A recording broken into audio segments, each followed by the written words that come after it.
Wedging yourself in the wall like this makes blasting Magneto a breeze, and far less annoying than having to attack from the platforms or even from underneath.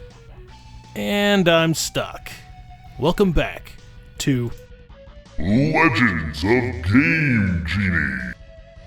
Hey there, fellow gamers and retro gaming enthusiasts. Welcome back to Legends of Game Genie. My name's Britt, and I'm your charming and slightly more than a bit geeky host for this trip down memory lane. Think of me as your personal guide through the pixelated world of cheat codes and gaming lore. Whether you're here to relive the golden age of gaming or unlock hidden secrets in your favorite classics, we've got something awesome in store for you. We at Gamesboro have a passion for covering the Game Genie and games from the era of dial-up internet and the Macarena. It's because I believe that games from that era are special and something to be treasured. Today, we're diving deep into the 16-bit era and showing the Super Nintendo some love, when button-mashing prowess was a rite of passage.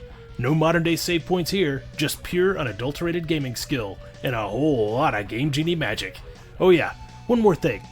Thanks for joining us today.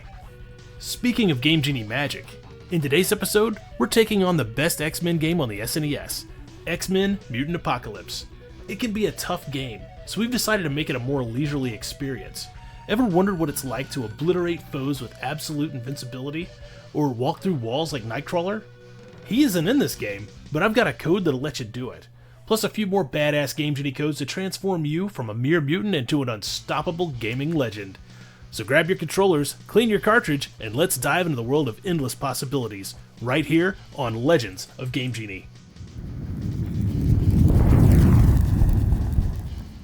We're going to use the following Game Genie codes today.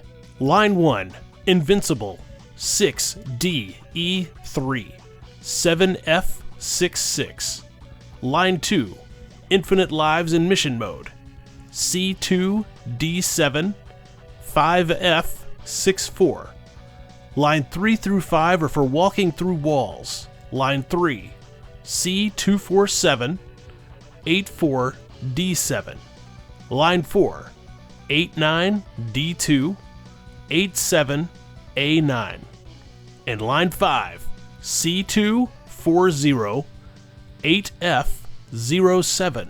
As always, we will have the codes in the description of this video, or feel free to pause the video to write them down. I'm going to pick characters clockwise, starting from top left with Psylocke, and then moving through each character showing you the codes in action, as well as potential problems that you might run into. The walking through walls code lets you walk past the invisible barriers that the game puts in place so that the enemies can hide off screen.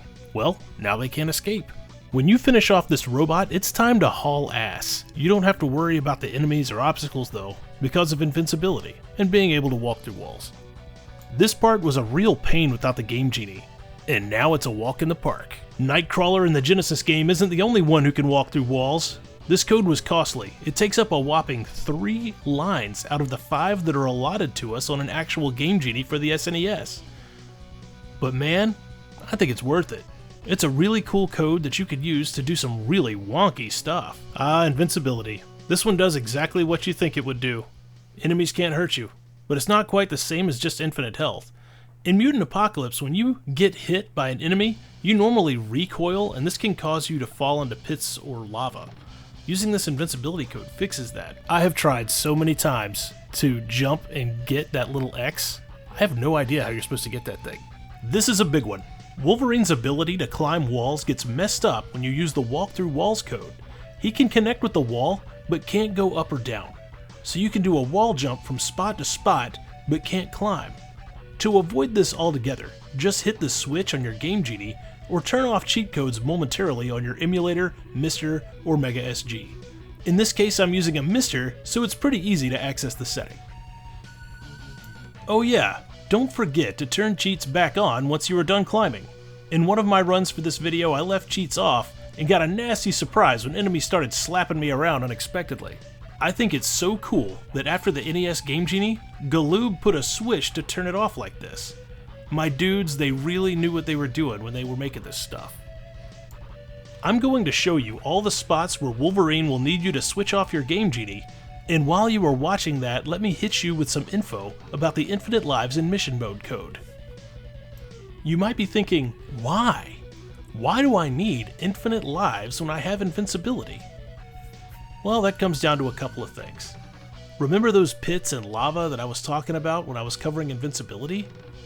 They aren't that common, but a few tricky sections of the game could wipe out every one of your X-dudes, and you'll find yourself having to start over. Also, when using the walk through walls code, it's very easy to fall down holes that you would never normally find. Boop, boop, boop, boop. I love that part. This is the only real section that I could find where I could skip a part of the game. If you don't go down and fight the robot at the bottom of this area though, and try to continue to the right through the next wall, things get funky. The game will block you from getting to the final top area, and you won't be able to proceed. This is a perfect example of one of those endless pits that we were talking about earlier that you might accidentally fall into. This part where Gambit has to jump from platform to platform with tiny enemies in the way has never been my idea of a good time. Now it's not a problem. Just keep hopping to the right. You can attack the enemies or just fly right through them. Doesn't matter. Make sure you time your jumps though. That's still important. We are now at the elevator part of the level where the rules of physics just don't apply to our boy Gambit anymore. These little bugs that latch onto you still hurt for some reason. The invincibility code just doesn't hold up against these little guys. Luckily, they aren't much of a threat, so you should get past them with no issues. What's strange is not long after this, you're going to face different enemies that grab you, and they don't do any damage at all. No idea why they wouldn't be programmed the same way, but here we are. Heads up folks, we have lava pits coming up on both sides of this boss's room. Just be careful and make sure it's his dumbass that's taking the dip in the liquid hot magma. Liquid hot magma. This area reminds me a lot of Armored Armadillo's stage from Mega Man X. Mutant Apocalypse has a lot in common with Mega Man X actually. Here I chose the wrong character for the wrong situation.